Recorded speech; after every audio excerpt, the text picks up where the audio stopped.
गणपतवाणी विडी पितांना चावायचा नुसतीच काळी, अन म्हणायचा अन मनाशीच की ह्या जागेवर बांधील माडी. या काव्यरचनेतील अलंकार ओळखा. ठीक आहे. रूपक, स्वभावोक्ती, उत्प्रेक्षा, अनुप्रास.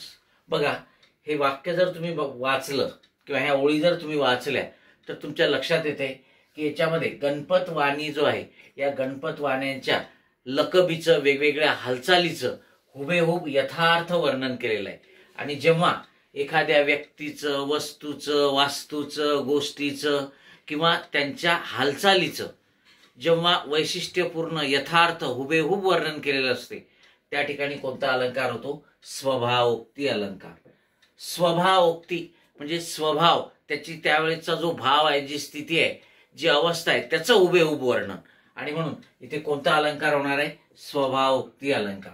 गणपतवाणी विडी पितांना चावायचा नुसतीच काळी, म्हणायचा आणि मनाशीच की या जागेवर बांधील माडी. मग त्या गणपतवाण्याच्या ज्या हालचाली आहेत, ठीक आहे, त्याचं हुबेहूब वर्णन इथे केलेलं आहे आणि म्हणून हे स्वभावोक्ती अलंकारामध्ये येतं. Okay, yes.